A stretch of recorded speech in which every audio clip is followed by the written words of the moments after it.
Sabe o que acontece de verdade quando alguém usa Bitcoin para comprar alguma coisa? Muita gente fala sobre isso, mas poucos param para ver o que rola por trás dos panos. Hoje, a gente vai fazer justamente isso. Vamos seguir o rastro de uma simples compra de café e, com isso, desvendar a jornada digital incrível que ela dispara. É assim que vamos entender na prática como o Bitcoin realmente funciona. Vamos nessa? Pode parecer que não tem nada a ver, né? Uma coisa tão cotidiana, um cafezinho. Mas a resposta é: tem tudo a ver.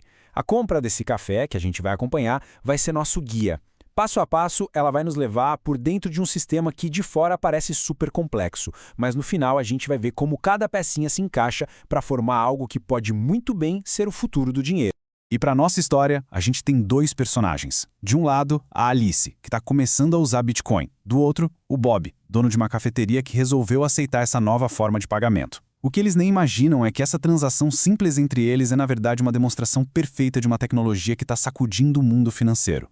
Olha só como tudo começa de um jeito bem familiar. O Bob mostra um código QR na tela. A Alice aponta o celular, escaneia, confirma com um toque na tela e pronto, pagamento enviado. Parece idêntico a usar um app de pagamento qualquer, certo? Mas é aqui que as semelhanças acabam. Por trás dessa simplicidade, uma coreografia digital super complexa está só começando.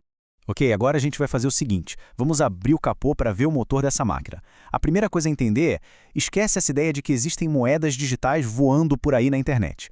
Pensa nisso mais como um grande livro-razão, um livro contábil, que é público e global. Cada transação é como uma nova linha escrita nesse livro, para sempre. E essa linha é que a gente vai analisar agora. Tá aqui a essência da coisa. Uma transação de Bitcoin não é sobre enviar dinheiro, é sobre registrar uma transferência de propriedade. É basicamente uma ordem, um registro público e que todo mundo pode verificar, que diz, olha, essa quantia que era minha, eu autorizo que agora seja daquela outra pessoa. Essa mudança de controle, registrada publicamente, que é a base de tudo. E para entender como essa transferência de propriedade funciona, a contabilidade antiga nos dá uma analogia perfeita. Cada transação tem entradas, que é de onde o dinheiro está vindo, e saídas, que é para onde ele está indo. É um sistema de partidas dobradas, o que garante que as contas sempre fechem. Nada se cria, nada se perde, apenas se transfere. E aqui vem uma coisa que pode parecer meio estranha no começo, o tal do troco. Pensa assim, os bitcoins que a Alice tem não são como moedas num cofrinho, são mais como notas de dinheiro ou cheques de valores específicos. Ela tem uma nota de 0,10 BTC, mas o café só custa 0,015. Então a transação dela não quebra essa nota. Ela gasta a nota inteira e cria duas saídas. Uma de 0,015 para o Bob e outra de 0,0845, que é o troco, que volta para um novo endereço da própria Alice. E essa pequena sobrinha vira a taxa de transação, um incentivo para a rede funcionar. E é aqui que a gente começa a ver o chain de blockchain. Cada transação é ligada na anterior. A saída da transação que deu os fundos para Alice agora virou a entrada da transação dela para o Bob. É literalmente uma corrente, uma linhagem de propriedade que não pode ser quebrada e que dá para rastrear desde o comecinho do Bitcoin. Beleza, a transação da Alice está montada, assinada digitalmente com a chave privada dela, que é o que prova que foi ela mesma que autorizou o pagamento. Mas e agora? Como essa ordem sai do celular dela e chega no mundo todo? E mais importante, como isso acontece sem um banco, sem uma operadora de cartão, sem ninguém no meio do caminho? A resposta é que ela não vai para um lugar central. A carteira da Alice simplesmente se conecta a alguns computadores que fazem parte da rede Bitcoin, os chamados nós, e avisa para eles: ei, tem uma nova transação aqui. É uma rede de igual para igual, ponto a ponto, sem um chefão controlando tudo. A partir daí, a coisa se espalha como fogo em palha seca. Cada computadorzinho ou nó que recebe a transação primeiro confere se está tudo certo com ela e, se estiver, passa a informação para todos os outros nós que ele conhece. Em questão de segundos, a transação da Alice já deu a volta ao mundo. É por isso que o sistema do Bob já recebe a notificação do pagamento. Para um café, essa confirmação quase instantânea já está de bom tamanho. Mas calma lá! A transação da Alice está viajando o mundo, mas ela ainda não é, digamos, oficial. Ela está numa espécie de sala de espera virtual, junto com milhares de outras. Para ser cravada em pedra no grande livro Razão do Bitcoin, ela precisa passar pelo processo mais genial e, ao mesmo tempo, mais competitivo da rede, a mineração. E quando a gente fala em mineração, esquece a imagem de picareta e capacete. A mineração de Bitcoin é uma arena digital. Pelo mundo todo, computadores superpotentes estão, nesse exato momento, numa batalha frenética para resolver um problema matemático que é absurdamente difícil. A melhor analogia que eu já ouvi é essa do sudoku gigante.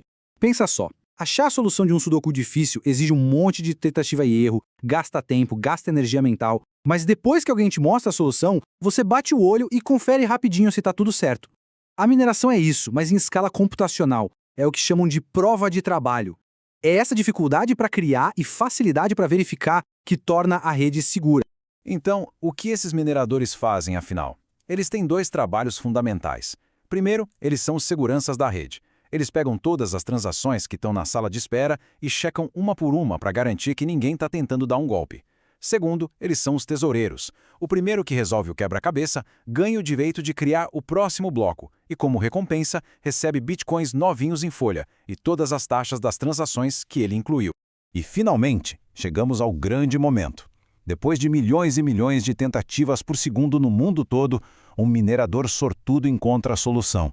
E, com isso, ele ganha o poder de pegar a transação da Alice, junto com um monte de outras, e registrar tudo isso de forma permanente no grande livro da história do Bitcoin, a blockchain. O que esse vencedor da corrida faz? Ele pega um lote de transações que estavam esperando, geralmente as que pagaram as maiores taxas, como a da Alice, e agrupa tudo num pacote de dados. Esse pacote é o que a gente chama de bloco. Pensa nele como a próxima página a ser adicionada no livro Razão.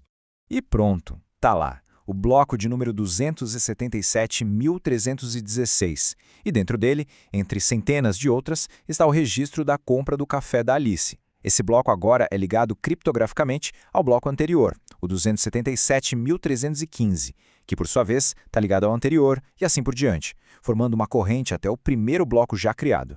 Agora, a transação da Alice é parte dessa história imutável.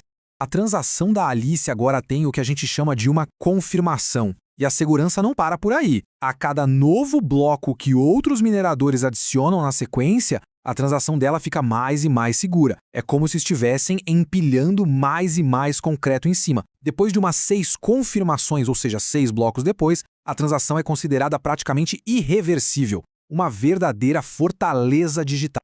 E a corrente não para de crescer. Quando o Bob, o dono do café, for usar esses mesmos bitcoins para pagar, digamos, o web designer dele, o Gilpish, ele vai simplesmente adicionar um novo elo. A saída da transação da Alice vai virar a entrada para a transação do Bob. É essa trilha de propriedade pública que qualquer um pode auditar a qualquer momento, sem precisar pedir permissão para ninguém.